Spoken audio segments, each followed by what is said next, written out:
الحمد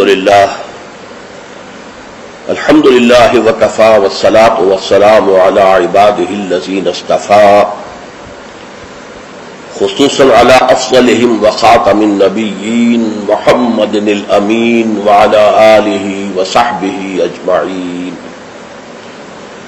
أما بعد فقد قال الله تبارك وتعالى كما ورد في آخر سورة الجمعة: اعوذ باللہ من الشیطان الرجیم بسم اللہ الرحمن الرحیم یا ایہا الذین آمنوا اذا نودی للصلاة من یوم الجمعة فاسعوا الى ذکر اللہ وذروا البیع ذالکم خیر لکم ان کنتم تعلمون. فَإِذَا قُضِيَتِ الصَّلَاةُ فَانتَشِرُوا فِي الْأَرْضِ وَابْتَغُوا مِنْ فَضْلِ اللَّهِ وَاذْكُرُوا اللَّهَ كَثِيرًا لَعَلَّكُمْ تُفْلِحُونَ.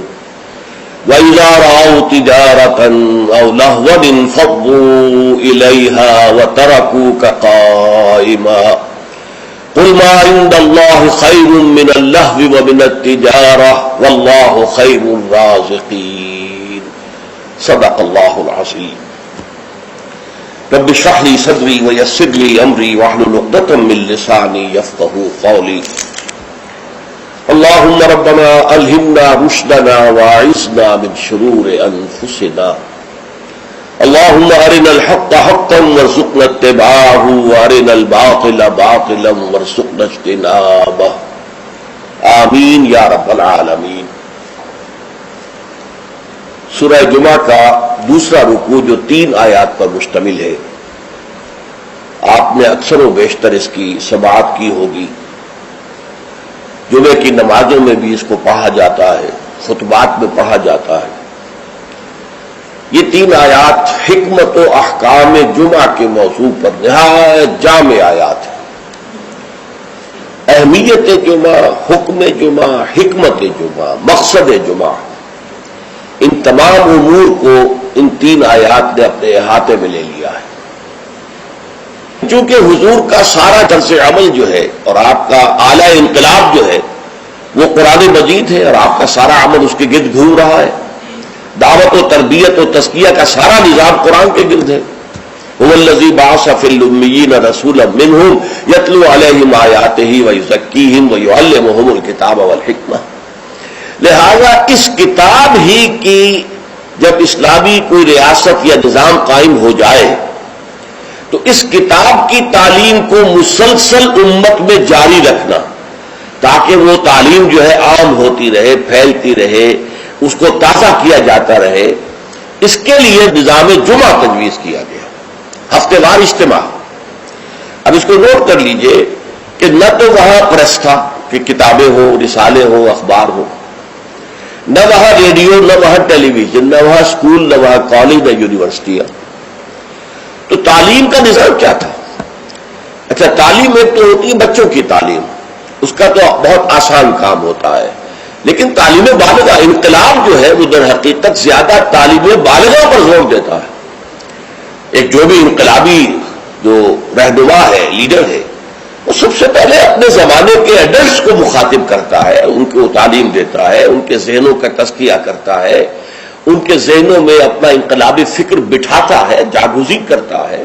پھر ان میں سے جو موٹیویٹ ہو جاتے ہیں اور جو رسپونڈ کرتے ہیں ان کو جمع کرتا ہے، منظم کرتا ہے، طاقت بناتا ہے.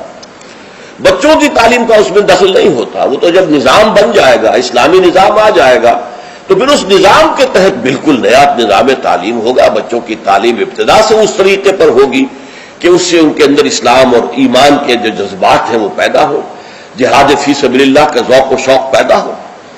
لیکن یہ کہ سب سے پہلے جو انقلاب برپا کرنا ہے، تو بچے تو انقلاب نہیں لایا کرتے، انقلاب تو ایڈلٹس لاتے ہیں.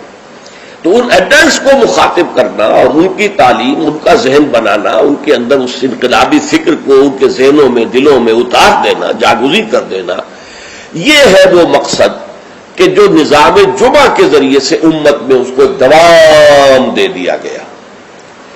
جمعے کا ممبر جو ہے اسے ممبر رسول کہتے ہیں. ممبر رسول پر جو کھڑا ہوتا ہے وہ نائب رسول ہے. وہ نائب رسول وہی کام کرے جو حضور کرتے تھے، یتلو علیہم آیاتہ ویزکیہم ویعلمہم الکتاب والحکمہ.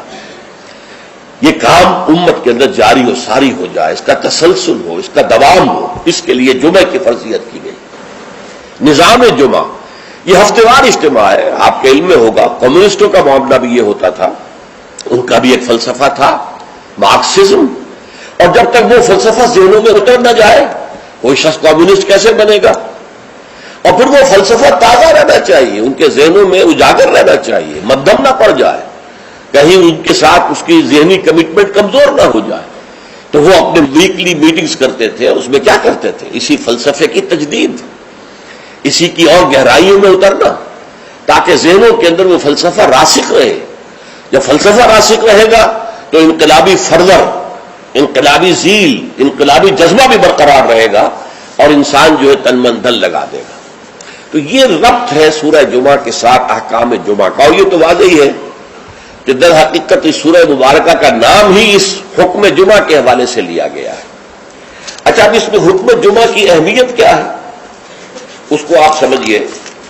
میں چند احادیث آپ کو سنا رہا ہوں. ترمذی شریف کی روایت ہے، من ترک الجمعہ ثلاث مرات تہاونا طبع اللہ علی قلبہ.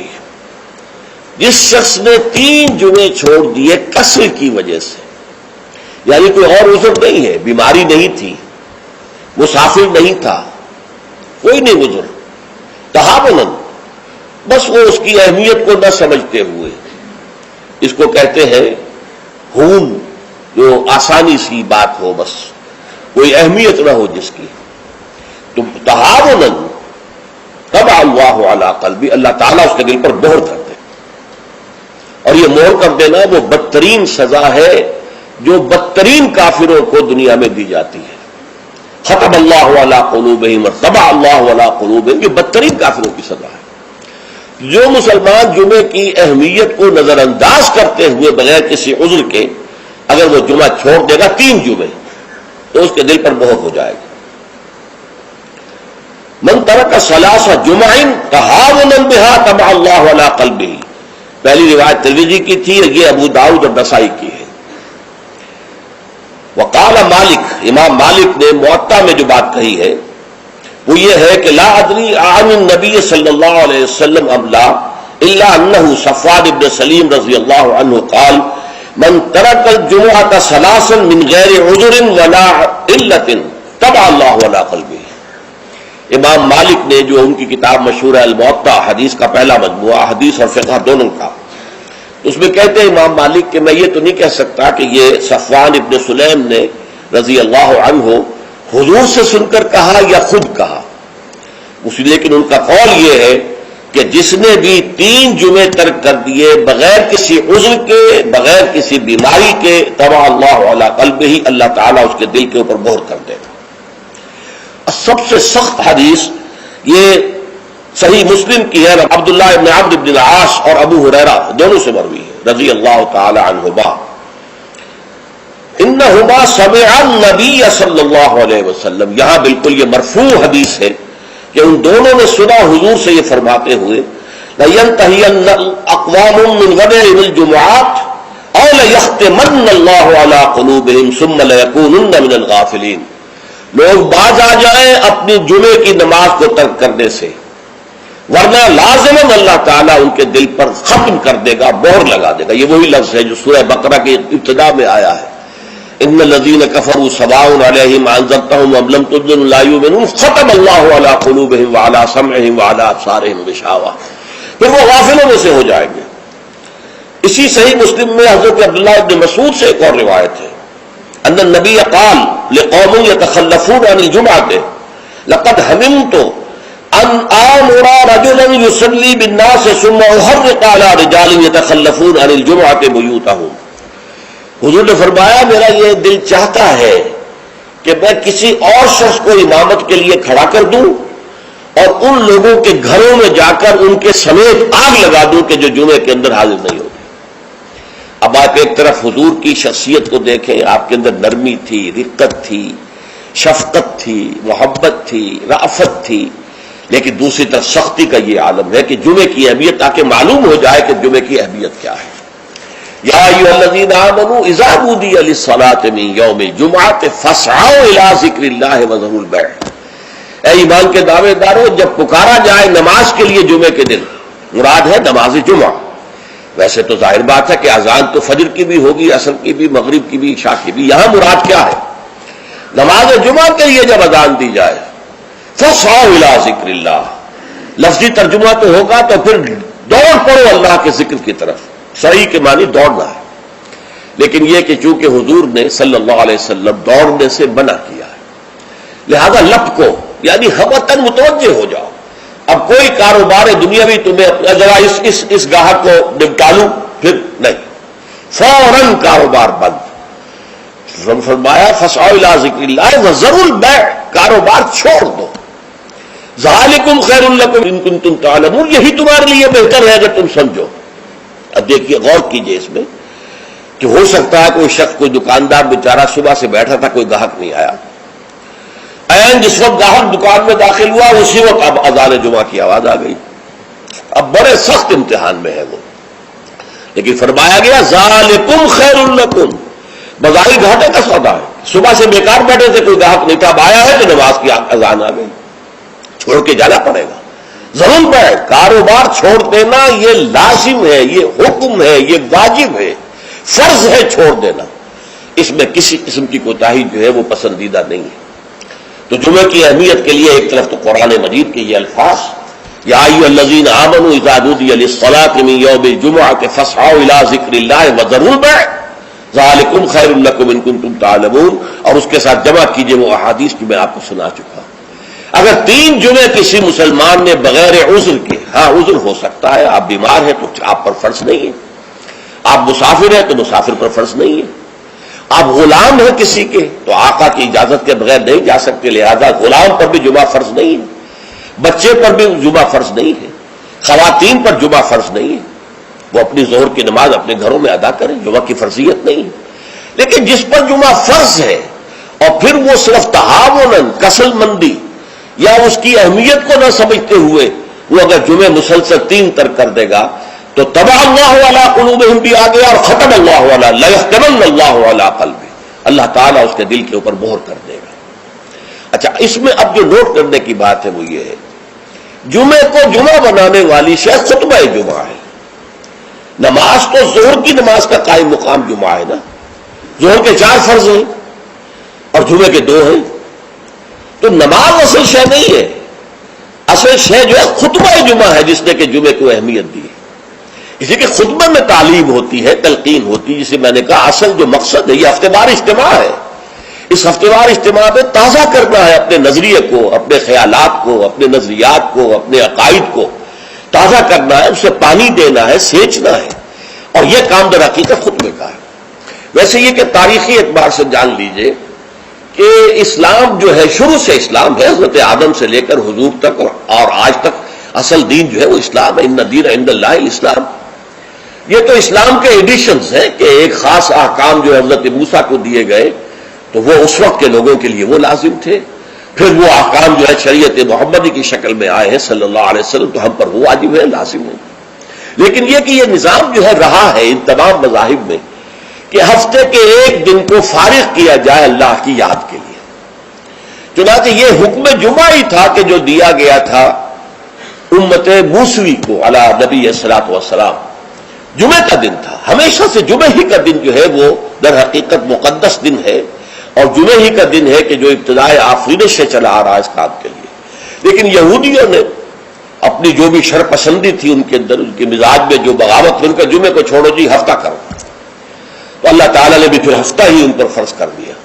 اور ان کے ہاں یہ ہفتہ اتنا سخت تھا، جمعے کی مغرب کی نماز کے بعد سے لے کر اگلے ہفتے کی مغرب تک 24 گھنٹے کوئی کاروبار دنیاوی مطلقاً حرام تھا۔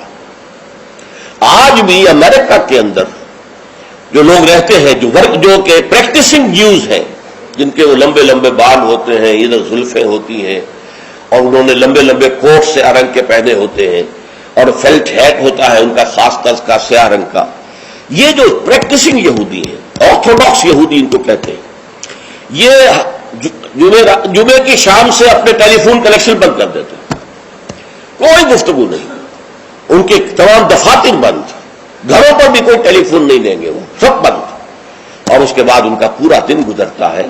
لیکن وہاں فرق یہ ہے کہ وہاں کوئی جماعت کا اہتمام نہیں تھا، اپنے اپنے طور پر اللہ کو یاد کرو، تورات پڑھتے رہو، جو بھی ان کی ہر شکل تھی نماز کی اس میں وقت گزارو، دنیاوی کاروبار جو ہے وہ کوئی نہیں ہوگا۔ اس کے بعد عیسائیوں کا معاملہ آیا، انہوں نے بھی انہوں نے ایک اور آگے قدم بڑھایا اور ہفتے کو ترک کر کے اپنے آپ کو یہود سے ممیز کرنے کے لیے اتوار قرار دے لیا۔ اتوار کی صبح کو ان کا ایک خاص عبادت کا دن ہے، اور اس میں واقعہ یہ ہے کہ جو بھی کوئی پریکٹسنگ یا کوئی تھوڑا بہت مذہبی مزاج رکھنے والے عیسائی ہیں، وہ اتوار کے روز نہا دھو کر کپڑے بدل کر اچھے انداز میں اپنی فیملیز کے ساتھ بچوں کو ساتھ لے کر وہ چرچ جاتے ہیں، وہاں ان کی جو بھی نماز ہے وہ نماز پڑھتے ہیں، ان کا جو بھی پادری ہے وہ خطبہ دیتا ہے، سربند ہوتا ہے، تو یہ ان کے لیے اتوار کا دن تھا۔ اس کے بعد جب یہ دونوں تہذیبیں جمع ہو گئی، یہودی جو ہے انہوں نے گویا کہ غلبہ حاصل کر لیا عیسائیوں پر، تو اب انہوں نے ویکینڈ کر لیا، سیٹرڈے اور سنڈے بوتھ، تاکہ دونوں کے دونوں کور ہو جائیں، یہودیوں کا معاملہ بھی آ گیا، عیسائیوں کا بھی آ گیا۔ حضور صلی اللہ علیہ وسلم کی امت کے لیے دو کام کیے گئے، ایک تو گویا کہ منفی ہوگا، ایک مثبت ہوگا۔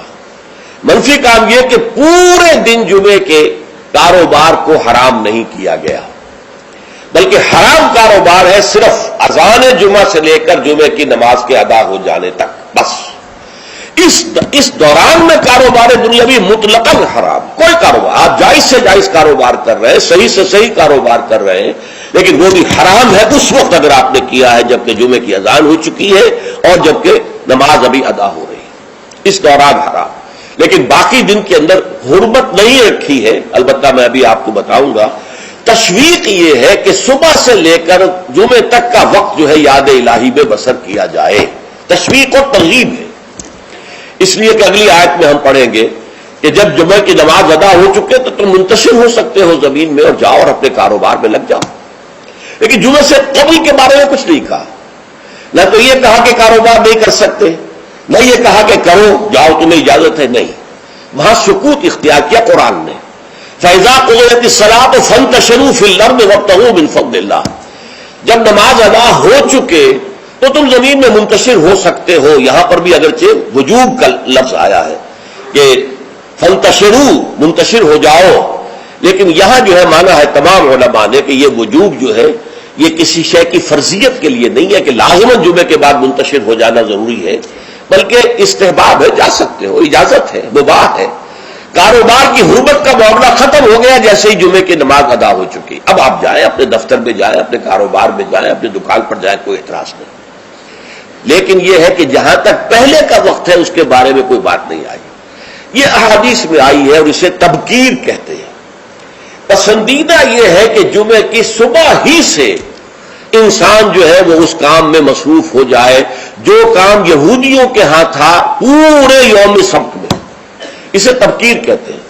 ایک حدیث موجود ہے حضور صلی اللہ علیہ وسلم کی تشویق کے ترجمے میں، حضرت مالک لائے ہیں اسے، ان مولا ابی بکر ابن عبد الرحمن ابن ابی صالح سمان عن ابی ہریرہ ان رسول اللہ صلی اللہ علیہ وسلم قال من اغتسل یوم الجمعۃ غسل الجنابت، جس شخص نے جمعے کے روز غسل کیا، وہ جو کہ ناپاکی جنابت کی حالت میں غسل کیا جاتا ہے، کمپلیٹ غسل، اچھی طرح غسل، ثم راح فی الساعۃ الاولی، پھر جو شخص پہلی گھڑی میں پہنچ گیا مسجد میں، فکانما قرب بدنۃ من، تو ایسے ہے کہ جیسے اس نے ایک اونٹ قربان کیا اللہ کی راہ میں، صدقہ دیا۔ ومن راح فی الساعۃ الثانیۃ، جو دوسرے گھنٹے میں دوسری گھڑی میں گیا، فکانما قرب بقرۃ، تو ایسے ہے جیسے کہ ایک گائے اس نے اللہ کی راہ میں صدقہ کر دی اور ذبح کر دی، خیرات کر دی۔ ومن راح فی الساعۃ الثالثۃ، اور جو تیسری گھڑی میں تیسرے گھنٹے میں گیا، فکانما قرب بشاۃ او قرن، پھر یہ اس کے برابر ہوگا کہ گویا کہ کسی نے ایک بکری اللہ کی راہ میں ذبح کر دی، صدقہ کر دی، یا کوئی میڈھا کر دیا۔ ومن راح فی الساعۃ السابعۃ، اور جو گیا چوتھے گھنٹے میں چوتھی گھڑی میں، فکانما قرب دجاجۃ، تو یہ اس کے برابر ہے کہ گویا کہ اس نے ایک مرغی جو ہے اللہ کی راہ میں دے دی، خیرات کر دی. ومن راح فی الساعۃ الخامسۃ، اور جو 5ویں ساعت میں گیا فکانما قرب بیضۃ، تو وہ ایسے ہے گویا کہ اس نے ایک انڈا اللہ کی راہ میں خیرات کر دیا. فاذا خرج الامام، تو جب امام نکل آئے، حضرت الملائکہ یسمعون الذکر، تو اب فرشتے، ایک اور روایت میں الفاظ آئے ہیں جو فرشتے بیٹھے ہوتے ہیں حاضری درج کرنے کے لیے، فلاں آ گیا، فلاں آ گیا، یہ 4تھی ساعت میں آیا، یہ 3ری میں آیا، یہ 2ری میں آیا، یہ 5ویں میں آیا. تو فرشتے اپنے وہ رجسٹر بند کر کے، اور وہ خود الذکر، یعنی وہ جو امام خطبہ دیتا ہے وہ الذکر ہے، اس خطبے کی طرف وہ ہمت متوجہ ہو جاتے ہیں. چنانچہ ایک تو یہ بات جان لیجئے کہ اس کے بارے میں امام الہند حضرت شاہ ولی اللہ دہلوی رحمۃ اللہ علیہ کی رائے ہے کہ اس سے مراد یہ نہیں ہے کہ فجر کی نماز کے بعد، طلوع آفتاب کے بعد پہلا گھنٹہ، پھر اس کے بعد دوسرا، پھر اس کا تیسرا، پھر اس کا چوتھا، 5واں، بلکہ یہ زوال کے بعد سے خفیف ساعات ہے. یعنی زوال سے وقت شروع ہوا، سورج جو ہے وہ نصف النہار سے ذرا ڈھلکا لدنوک الشمس، تو اس کے ساتھ ہی جمعے کا وقت شروع ہو گیا. تو اس وقت سے پہلی ساعت، دوسری ساعت، گویا کہ یہاں ساعت سے مراد گھنٹہ نہیں ہے بلکہ کوئی اور لطیف قسم کا پیمانہ وقت کا ہے. یہ شاہ ولی اللہ کی رائے ہے جو انہوں نے اپنی مصفہ میں بھی اور مصوہ میں بھی، شاہ ولی اللہ کے نزدیک بڑی اہم کتاب جو ہے حدیث کی وہ موطا ہے، انہوں نے اس کی ایک شرح فارسی میں لکھی ہے اور ایک شرح عربی میں لکھی ہے. ان دونوں میں انہوں نے یہ رائے ظاہر کی، لیکن بہت سے علماء کی رائے ہے کہ نہیں، جو ہمارا ساعات کا نظام ہے اسی پر اس کو شمار کیا جائے گا. لیکن اس پر بھی اجماع ہے کہ جو اس کے بعد بھی آتا ہے جمعہ تو اس کا بھی ہو جائے گا، جمعے کی فضیلت سے اسے کوئی حصہ نہیں ملے گا، جمعے کی برکات سے اسے کوئی حصہ نہیں ملے گا، جمعے کا جو خاص مقام اور مرتبہ ہے اس کی حیثیت سے وہ محروم رہے گا. لیکن جہاں تک فرضیت جمعہ ہے وہ اس فرضیت جمعہ جو ہے وہ اس کی طرف سے ادا ہو جائے گا. لیکن یہ منظر میں نے اپنی آنکھوں سے دیکھا ہے اپنے بچپن میں، اور وہ یہ سرسا ایک جگہ تھی، وہ تحصیل تھی ضلع حصار کی، وہاں میری بسم اللہ ہوئی، پھر وہ نورانی قاعدے سے ہماری تعلیم شروع ہوئی. تو جس مسجد میں یہ سارا کام ہو رہا تھا بڑے مرکزی مقام پر وہ مسجد تھی. کبھی کبھی اب بھی مجھے خواب میں وہ مسجد آتی ہے، اور اس مسجد میں جمعے کے دن میری اپنی جو مشاہدے کی بات ہے کہ یوں سمجھیے اشراق کے بعد سے لوگوں کی آمد شروع ہو جاتی تھی، اور دیہات سے لوگ آیا کرتے تھے. وہاں ایک خاص قوم تھی، غالباً وہ ارائی تھے، اس رائی علاقے کے ارائیوں کو وہ پچاجے کہتے تھے، جیسے کہ راجپوتوں کو رانگڑ کہا جاتا ہے. لیکن یہ کہ وہ لوگ آتے تھے اونٹوں پر سوار ہو کر، آس پاس صحرا کا علاقہ تھا، سفید کپڑے، سفید کرتے، سفید ان کے تہبند اور سفید ان کے صافے، اونٹوں کے اوپر سوار چلے آ رہے چلے آ رہے چلے آ رہے. اس لیے کہ دیہات میں جمعہ نہیں ہوتا، اور اس وقت اس پر سختی کے ساتھ عمل ہوتا تھا کہ اصل میں جمعہ جو ہے وہ شہر میں ہے. تو وہ آتے تھے اور مسجد جو ہے وہ صبح ہی سے بھر جاتی تھی. کہیں ایک جگہ کوئی شخص کھڑا واز کہہ رہا ہے، کچھ لوگ اس کے گرد جمع ہے، کہیں کوئی شخص بیٹھے ہوئے قرآن خود ہی پڑھ رہا ہے، کوئی نوافل پڑھ رہا ہے. یہ نقشہ میں نے اپنی آنکھ سے دیکھا ہے، بچپن کا یہ نقشہ. اب وہ معاملہ ختم ہو گیا، بالکل ختم ہو گیا. اب تو بھاگ دوڑ کر کے جو ہے وہ لوگ جمعے میں پہنچتے بھی اس وقت ہے جبکہ وہ عربی کا خطبہ شروع ہونے والا ہو، اس لیے کہ عام طور پر تقریروں کے اندر کوئی خاص مواد ہوتا نہیں ہے، یا فرقہ واریت کی تبلیغ ہو رہی ہوتی ہے، یا سیاسی مسائل کے اوپر دھواں دار تقریریں ہوتی ہیں. لوگوں کو ان سے دلچسپی نہیں. تو فرض ادا کرنے کے لیے بس وہ جب خطبے کی اذان کا وقت ہوتا ہے تو اس وقت وہ پہنچ جاتے ہیں، نماز ادا ہوئی اور روانہ ہو گئے. اللہ اللہ خیر صلی اللہ. میں سب سے پہلے آداب جمعہ اس کے عنوان سے عرض کر رہا ہوں کہ جمعے کے روز غسل واجب ہے تقریباً علی کل محتلم.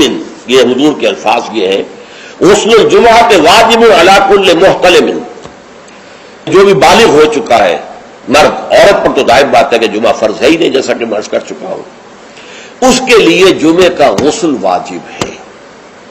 اور اندازہ یہ ہوتا ہے، میں یقین سے تو نہیں کہہ سکتا، کہ جیسے ہی جمعے کے لیے روانگی ہو اس وقت غسل کیا جائے. پھر حضور نے یہ بھی فرمایا ہے کہ اچھے کپڑے پہن کر جاؤ، دھلے ہوئے کپڑے پہن کر جاؤ. آپ نے فرمایا کہ کیا تم میں سے کسی شخص کے لیے یہ ممکن نہیں ہے کہ اپنے جو محنت کے کپڑے ہوتے ہیں، محنت یعنی جب کہ مشقت کرتا ہے، ایک لوہار بیٹھا ہوا ہے اور وہ بھٹی کے سامنے بیٹھ کر کام کر رہا ہے، پسینے آئیں گے اسے، کپڑوں میں بدبو ہو جائے گی پسینے کی، پھر اس کے اوپر سیاہ داغ پڑے ہوں گے، میلے ہوں گے. تو یہ اس کا لباس ہے محنت کا. یا کوئی کاریگر ہے مکان کی تعمیر میں لگا ہوا ہے، ظاہر بات ہے جب وہ یہ کام کر رہا ہے گارے کے دھبے ہوں گے، کچھ اور ہوگا. تو حضور نے فرمایا کیا ممکن نہیں ہے تم میں سے کسی کے لیے کہ ایک علیحدہ سے جوڑا جمعے کے لیے رکھ لو، وہ جمعے ہی کے صرف استعمال کیا کرو، وہ تمہارے محنت کے کپڑے نہ ہو کہ جن میں تم محنت اور مشقت کرتے ہو، بلکہ وہ علیحدہ سے ایک جوڑا ہو، اس کو فراہم کر کے رکھ لو. پھر یہ بھی فرمایا گیا کہ تیل لگاؤ، بالوں کے اندر تیل لگاؤ، دہن. اور یہ بھی فرمایا گیا کہ کوئی خوشبو ہے تو خوشبو لگاؤ.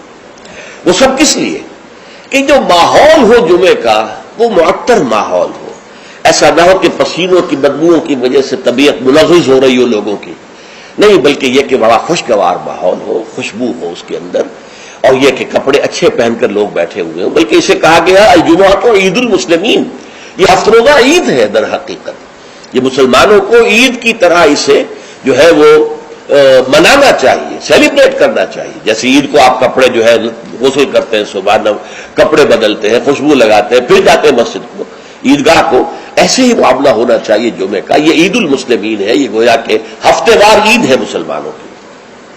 پھر اسی میں ایک آداب میں سے یہ ہے کہ جب تم مسجد میں جاؤ تو لوگوں کو پھلانگتے ہوئے اگلی صفوں میں نہ جاؤ، بلکہ عام جو ہے ہدایت ہے وہ یہ ہے کہ بھئی پہلے اپنی صف اگلی لوگ پوری کر لے، پھر دوسری میں بیٹھے، پھر تیسری میں بیٹھے، تاکہ لوگوں کو ضرورت ہی محسوس نہ ہو. جب وہ دیکھتے ہیں کہ اگلی صف میں جگہ خالی ہے تو پھر وہ لوگوں پہ پھلانگتے ہوئے جاتے ہیں. لیکن ہر صورت پھلانگتے ہوئے یا لوگوں کو علیحدہ کر کے پھر اپنے لیے جگہ بنانا، یہ جو ہے اس سے منع کیا گیا ہے. خاموشی سے جہاں جگہ تمہیں مل رہی ہے بیٹھ جاؤ، اور پھر اسی میں سے انصات ہے، خاموش رہو، گفتگو نہ ہو. یہاں تک کہ حضرت ابو ہریرہ سے یہ روایت ہے ترمذی اور نسائی اور دوسری کتابوں کے اندر، ان رسول اللہ صلی اللہ علیہ وسلم قال اذا قلت لصاحبك يوم الجمعة انصت والامام يخطب فقط لغوت. دو آدمی گفتگو کر رہے، آپ تیسرے آدمی ہیں، آپ سن رہے، آپ ان سے کہتے ہیں خاموش ہو جاؤ، تو تم نے بھی لغو کام کیا. انہیں منع کرنے کے لیے بولنا بھی پسندیدہ نہیں ہے، خاموش ہو، اشارے سے کہہ دو. لیکن تم نے اگر آواز نکالی جبکہ امام خطبہ دے رہا ہے، امام کے خطبے کی طرف ساری توجہ، اس جمعے کی ساری حیثیت جو ہے وہ اسی خطبے کی وجہ سے، لہذا اس میں آپس میں گفتگویں کرنا، اس طرح کی چیزیں جو ہے وہ بالکل غلط ہیں، آداب جمعہ کے منافی ہیں. جس کی انتہا یہ ہے کہ اگر وہ آپس میں دو گفتگو کر رہے ہیں اور آپ انہیں روکنے کے لیے بھی زبان کھولیں، انصت، خاموش ہو جاؤ، تو یہ بھی فقط لغو کا، تم نے بھی ایک لغو حرکت کی ہے. بلکہ اشارے کنایت سے کہہ دیا جائے کہ زبان نہ کھولی جائے. پھر اس میں حضور کیا کرتے تھے، خطبے میں کیا کرتے تھے؟ یہ روایت جو ہے مسلم شریف کی ہے، جابر بن سمرہ رضی اللہ تعالی عنہ فرماتے ہیں کانت للنبی خطبتان، حضور کے دو خطبے ہوتے تھے، یجلس بینہما، ان دونوں کے درمیان آپ ذرا تھوڑی دیر کے لیے بیٹھتے تھے، جیسے کہ آپ کو معلوم ہے تمام امام جو ہے وہ یہی کرتے ہیں آج. یقرأ القرآن اور یذکر الناس، اور جمعے میں کرتے کیا تھے؟ قرآن پڑھتے تھے اور لوگوں کو نصیحت کرتے تھے، یاد دہانی کرتے تھے. اب اس میں ایک بات تو سامنے آ گئی، دو خطبے ہوتے تھے، حالانکہ ہمیں معلوم ہے، تیقن کے ساتھ معلوم ہے، حضور لمبے خطبے کبھی نہیں دیتے تھے، لمبی تقریر کبھی نہیں کرتے تھے. آپ کی تقریر بالکل مختصر ہوتی تھی. یوں سمجھیے کہ جو ما قل و کفا خیر مما کثر و الہا، کم ہے لیکن وہ کفایت کر جائے. تو بڑی لمبی چوڑی تقریریں جو ہے اس کی اب اس میں فائدہ کیا تھا؟ عربی زبان قرآن کی، عربی زبان حضور کی، عربی زبان آپ کے سامعین کی. لہذا اب بات صرف یہ رہ گئی کہ از دل خیزت بر دل ریزت، دل سے نکلے دل پر اتر جائے. ہمارا مسئلہ مختلف ہے، ہم عربی نہیں جانتے، خطبہ عربی میں ہے. اب خطبہ تو سمجھ میں لوگوں کے کچھ آتا ہی نہیں، خطبہ کے ذریعے تو جو مقصد خطبہ ہے وہ حاصل نہیں ہوتا. لہذا وہ تقریر کرتے ہیں، پہلے وعظ کرتے ہیں، اس میں بھی آپ پہلے کچھ قرآن پڑھیں گے تو ترجمہ کریں گے، وضاحت کریں گے، تب ان لوگوں کی سمجھ آئے گا. لیکن حضور کا معاملہ کیا تھا؟ وہ یہ کہ کان للنبی صلی اللہ علیہ وسلم خطبتان یجلس بینہما. اچھا، اس سے میں یہ سمجھتا ہوں، واللہ عالم، میرا گمان ہے کہ اس سے در حقیقت اشارہ اس طرف ہے کہ یہ خطبہ در حقیقت 2 رکعتوں کے قائم مقام ہے. ظہر کی رکعتیں 4 اور جمعے کی رہ گئی 2 رکعتوں کے قائم مقام 2 خطبے. ورنہ نہ تو حضور معاذ اللہ اتنے کمزور تھے کہ چند منٹ کھڑے ہونے کے بعد آپ کو استراحت کی اور بیٹھنے کی اور آرام کرنے کی جو ہے ضرورت ہوتی، نہ آپ کے خطبے اتنے طویل ہی ہوتے تھے. لہذا یہ گویا کہ علامتی ہے، اس بات کے لیے ایک علامتی اہمیت رکھنے والی بات ہے کہ یہ دو خطبے در حقیقت 2 رکعت نماز کے قائم مقام. اب جیسے نماز میں آپ بات نہیں کر سکتے، اسی طریقے سے خطبے کے دوران بھی آپ بات نہیں کر سکتے. آپ کو خاموش رہنا ہے، مؤدب ہو کر پورے طریقے سے سننا ہے خطبہ. اس کے بعد فرمایا یقرأ القرآن ویذکر الناس، وہ قرآن پڑھتے تھے خطبے میں بھی. اب دیکھیے پڑھنے کے انداز کا فرق ہوتا ہے. ایک شخص قرآن پڑھ رہا ہے، ایک دوسرا شخص قرآن پڑھ رہا ہے، اس کی گہرائیوں میں اتر کر پڑھ رہا ہے. جہاں آواز بلند کرنے کی ضرورت ہے وہاں آواز بلند کرتا ہے، جہاں آواز پست کرنے کی ضرورت ہے وہاں آواز پست کرتا ہے. اس طریقے سے وہ قرآن مجید کے اندر سے صرف اس کے معنی ہی نہیں نکال رہا بلکہ اس کے احساسات کو بھی اجاگر کر رہا ہے. تو حضور جیسے پڑھتے ہوں گے اس کا خیر ہم تصور نہیں کر سکتے، لیکن یہ کہ یہ ضرور آتا ہے کہ حضور کا خطبہ جو ہے وہ ٹھنڈا ٹھنڈا نہیں ہوتا تھا، وہ جذباتی ہوتا تھا. چنانچہ یہ حدیث موجود ہے عبداللہ سے، جابر ابن عبداللہ رضی اللہ تعالی عنہما سے، قال كان رسول اللہ صلی اللہ علیہ وسلم اذا خطب احمرت عیناہ وعلا صوته واشتد غضبه حتی كأنه منذر جیش یقول سبحکم ومسعکم. حضور صلی اللہ علیہ وسلم جب خطبہ دیتے تھے آپ کی آنکھیں سرخ ہو جاتی تھی، آپ کی آواز بلند ہوتی تھی اور آپ پر ایک غضب کی سی کیفیت طاری ہوتی تھی، گویا کہ کوئی سالار ہے، کوئی سپہ سالار ہے جو اپنے لشکر کو بتا رہا ہے کہ وہ دشمن کا لشکر آ چکا ہے، اب یا تو صبح کو تم پر حملہ ہو جائے گا، شام کو ہو جائے گا، تیار ہو جاؤ پوری طریقے سے.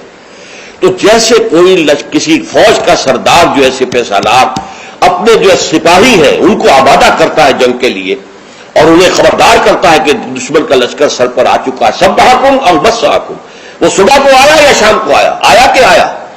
اس طریقے سے حضور کا خطبہ ہوتا تھا، ٹھنڈا ٹھنڈا نہیں، بلکہ یہ کہ اس کے اندر ایک جوش اور لوگوں کو بھی جوش میں لانے کے لیے ایک ایسا انداز کہ جس سے خود ان کے اندر بھی جوش پیدا ہو جائے.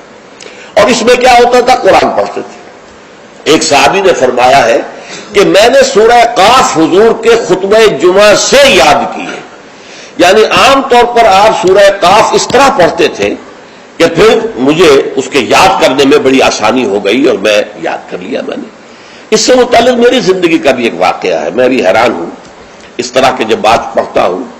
یہ سن 54 کی بات ہے، جمعیت طلبہ میں میں تھا اس وقت، اسلامی جمعیت طلبہ، ایک تربیت گاہ ملتان کی جمعیت نے منعقد کی، اس میں درس قرآن کے لیے مجھے بلایا گیا.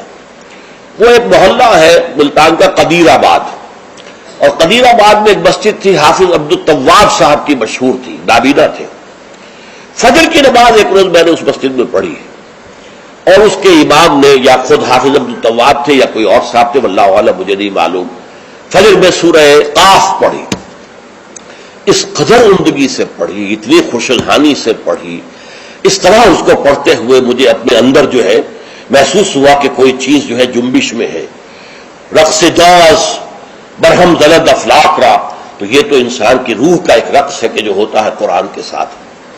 میں نے اسی دن سورت قاف حفظ کر لی، اسی دن. 3 رکوع ہے، چھوٹی نہیں ہے، لیکن اسی دن میں نے حفظ کر لی، اس لیے کہ اس کا اتنا نقش مجھ پر قائم ہو چکا تھا قلب پر کہ پھر اسے یاد کرنا بہت آسان تھا.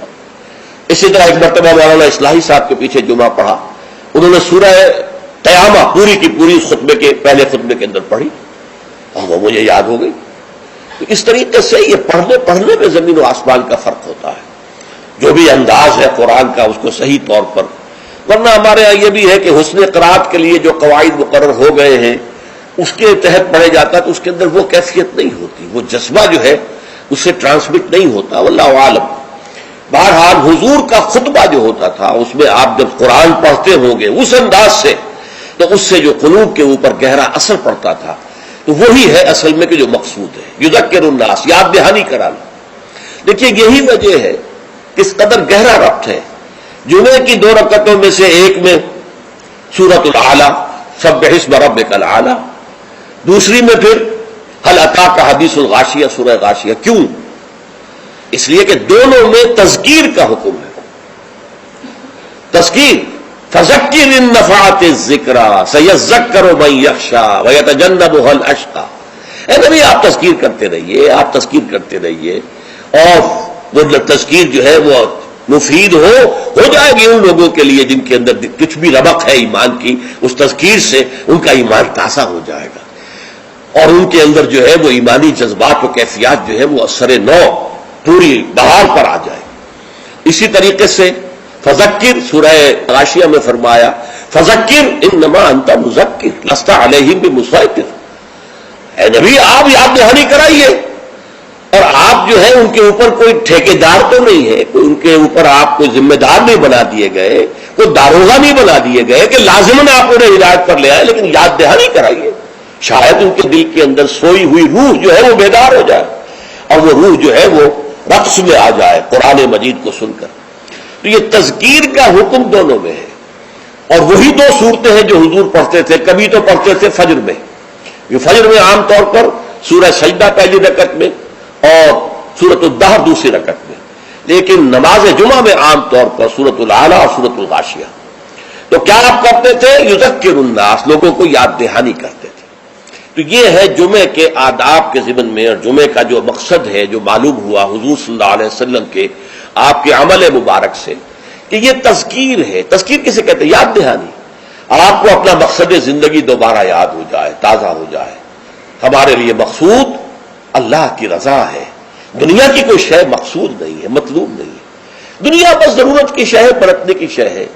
زندگی اور جان کا رشتہ قائم رکھنے کے لیے جو ضروری ہے وہ ہمیں حاصل کرنا ہے، لیکن یہ کہ اس سے زیادہ نہیں. مطلوب لا مطلوب الا اللہ، لا مقصود الا اللہ، لا محبوب الا اللہ. مطلوب و مقصود و محبوب حقیقی اللہ کے سوا کوئی. پھر یہ کہ ہمارا فرض ہے اللہ کے لیے جہاد کرنا، جانے دینا، اپنا مال خرچ کرنا، اس کی صلاحیت جو ہے پیدا کرنا اپنے اندر، یہ ہمارے اوپر فرض ہے، لازم ہے. یہ دونوں چیزیں تازہ ہوتی رہیں. اگر کہیں کوئی گردہ غبار آ گیا ہے ماحول کے اثرات سے، یہ دھندلا سا گیا ہے اگر آئینہ دل، تو اسے پھر صاف اور شفاف کر دیجئے جمعے کے خطبے کے ذریعے سے. تو یہ گویا کہ وہ اسلامی انقلابی جماعت جس کو حزب اللہ کہا گیا قرآن مجید میں، تو یہ حزب اللہ کا ہفتے وار اجتماع ہے. اس ہفتے وار اجتماع میں حزب اللہ اپنے بنیادی فکر کو تازہ کرتی اور اس کے ضمن میں مزید تعلیم اور تربیت کا جو نظام ہے حضور کا، اس کا ایک تسلسل ہے کہ جو جاری رہتا ہے. اچھا، اب یہاں فرمایا فَإِذَا قُضِيَتِ الصَّلَاةُ فَانتَشِرُوا فِي الْأَرْضِ. اب اس سے بھی ایک لطیفہ ہے میری زندگی کا بڑا عجیب. میں جب بلڈمری میں تھا، شاہیوال جو کہلاتا ہے، تو وہاں ہمارے محلے ہی میں رہتے تھے ایک صاحب جو بڑے کٹر پرویزی تھے. اور پرویز صاحب کا موقف یہ ہے کہ صلاۃ کے معنی ہے معاشرہ قائم کرو، اسلامی معاشرہ. یہ نماز کو انہوں نے خامخواہ صلاۃ کہہ دیا ہے. اچھا، وہ آدمی تھے بہت نیک، وہ سول انجینئر تھے، اور وہ جو کمیٹی ہوتی ہے جو میونسپل کمیٹی، تو وہ میونسپل انجینئر تھے اور بہت نیک تھے. اور شہرہ تھا ان کا کہ وہ بہت ہی یعنی رشوت وغیرہ سے بالکل بری ہے. تو میرے دل میں بھی ان کی عزت تھی، لیکن یہ کہ بہرحال اختلاف تھا کہ وہ پرویزی تھے. ایک دفعہ گفتگو ہو رہی تھی تو انہوں نے بڑے چیلنجنگ انداز میں مجھ سے کہا، اچھا مجھے کوئی ایک آیت قرآن کی بتا دو کہ جس میں صلاۃ کا ترجمہ معاشرہ نہ کیا جا سکے. پہلے تو میں مرعوب سا ہو گیا کہ جس قدر تیقن کے ساتھ انہوں نے بات کی ہے، شاید واقعی قرآن میں ایسی کوئی آیت نہ ہو کہ جس کا ترجمہ جو ہے، جہاں پر ترجمہ صلاۃ کا جو ہے وہ معاشرہ نہ کیا جا سکے. لیکن بجلی سے کون دی اللہ کی طرف سے میرے دماغ میں، اور یہ آیت سامنے آ گئی فَإِذَا قُضِيَتِ الصَّلَاةُ فَانتَشِرُوا فِي الْأَرْضِ. اب یہاں معاشرہ مانی لیں گے تو معاشرے کو تلپٹ کر کے ختم کر کے پھر منتشر ہو جاؤ، فساد پیدا کرو، یہ اس کے معنی ہے. مجھے آج تک یاد ہے، میں نے کہا یہاں تو نماز یہ فَإِذَا قُضِيَتِ الصَّلَاةُ جب پوری ہو چکے نماز یا پورا ہو چکے صلاۃ، یا تو کوئی عمل جو ہے وہ ہو سکتا ہے کہ جو ختم ہو جائے. معاشرہ مراد لیں گے تو مطلب معاشرے کو ختم کر دو، تلپٹ کر دو، کیوس کر دو. کوئی جواب نہیں تھا ان کے پاس. میں نے کہا شریف آدمی تھے، یہ نہیں کہ خام خواہ کو الجھے، بالکل خاموش ہو گئے. تو یہ ہے فَإِذَا قُضِيَتِ الصَّلَاةُ جب نماز ادا ہو جائے فَانتَشِرُوا فِي الْأَرْضِ. تو زمین میں منتشر ہو سکتے ہو، لازم نہیں ہے.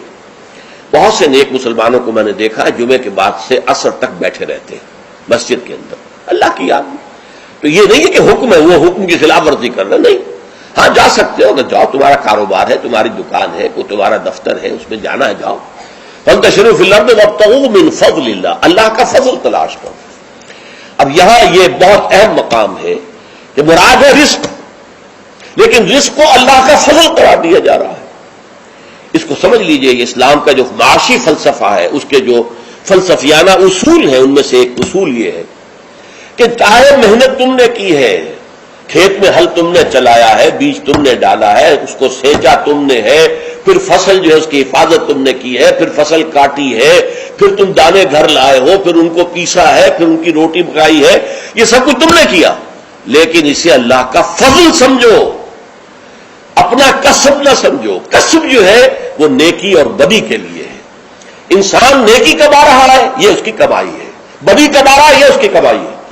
جہاں تک رزق کا تعلق ہے، یہ اللہ کا فضل ہے. اور فضل اسے کہتے ہیں جو بلا استحقاق دیا جائے، جس کا تقاضا نہ کیا جا سکے. جس کی مثال سادہ سی میں دیا کرتا ہوں کہ آپ نے کسی مزدور کو رکھا ہے، 8 گھنٹے اس نے کام کرنا ہے، آپ نے فرض کیجئے 100 روپے مقرر کیے ہیں اس کی مزدوری. دن بھر آپ نے دیکھا کہ ایک مزدور بڑی محنت سے کام کرتا، دل لگا کے کام کیا اس نے، چاہے کوئی دیکھ رہا ہو چاہے نہ دیکھ رہا ہو. ایک تو ہوتے ہیں وہ کوئی دیکھ رہا ہے تو کام میں لگ گئے، کوئی نہیں دیکھ رہا ہے تو بیٹھ گئے. نہیں، اس نے بڑی جی لگا کے کام کیا ہے. تو شام کو آپ اسے 100 روپے بھی دیتے ہیں، 10 روپے اور دیتے ہیں. یہ 10 روپے فضل ہے، یہ وہ ڈیمانڈ نہیں کر سکتا.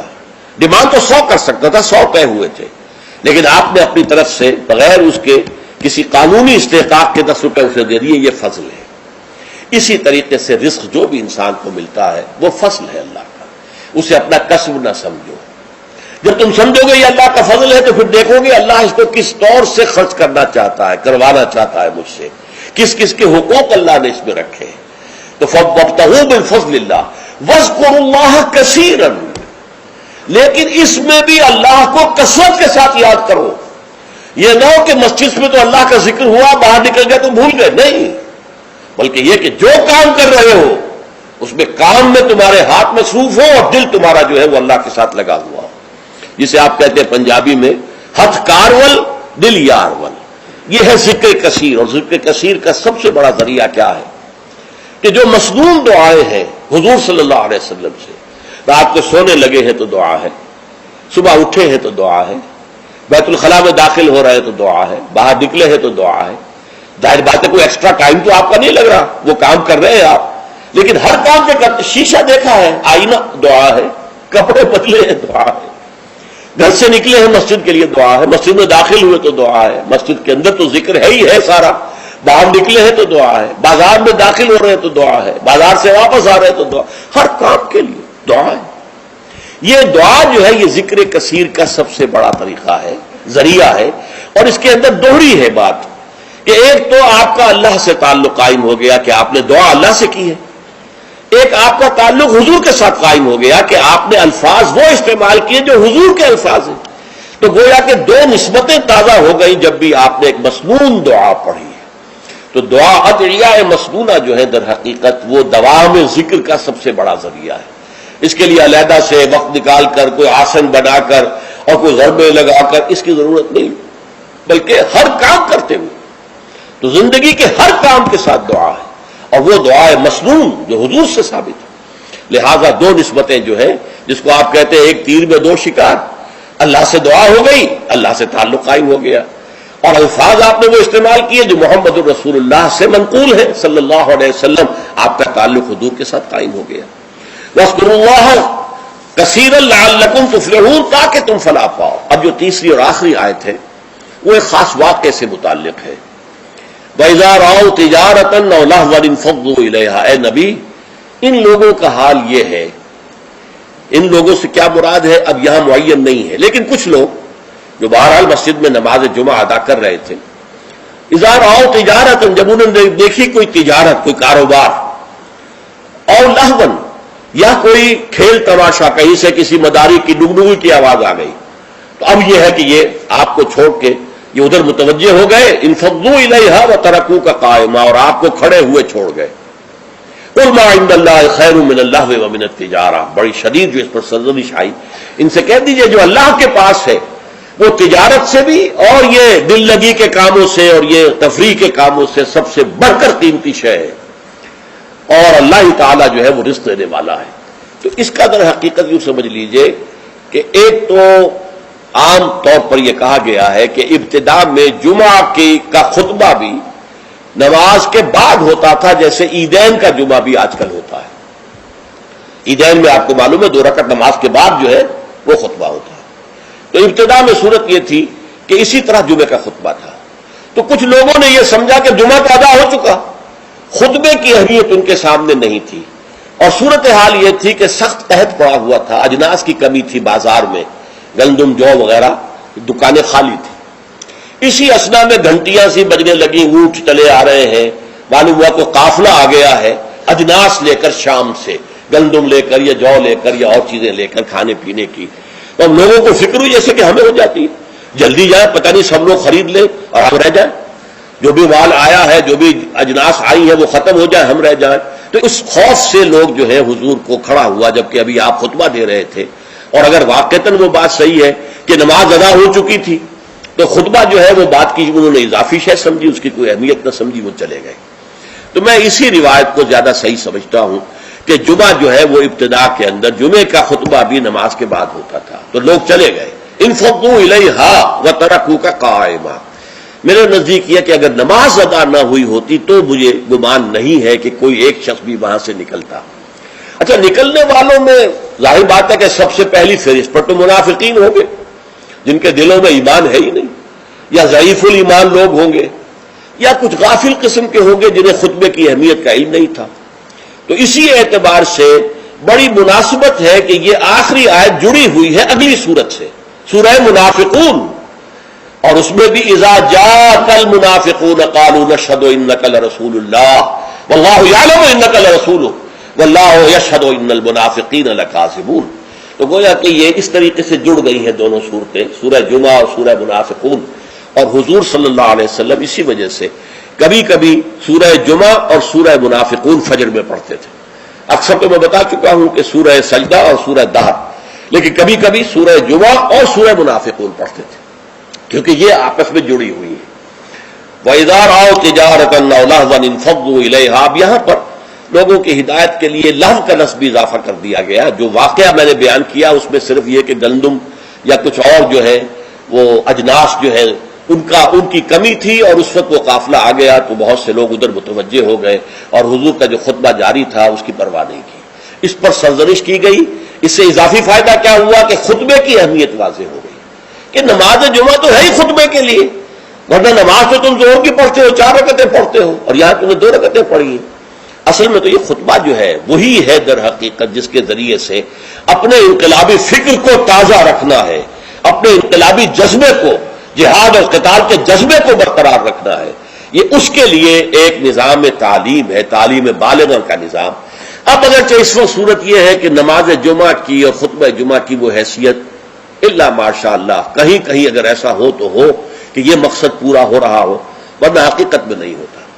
یا فرقے واریت کی بحثیں ہوتی ہیں، ایک دوسرے پر کفر کے فتوے لگتے ہیں، اور یا یہ کہ کچھ سیاسی مزاج کے جو ہے وہ سیاست پر گفتگو کرتے ہیں، تو یہ نہیں ہے۔ لیکن پھر بھی کھنڈر بتا رہے ہیں عمارت عظیم تھی۔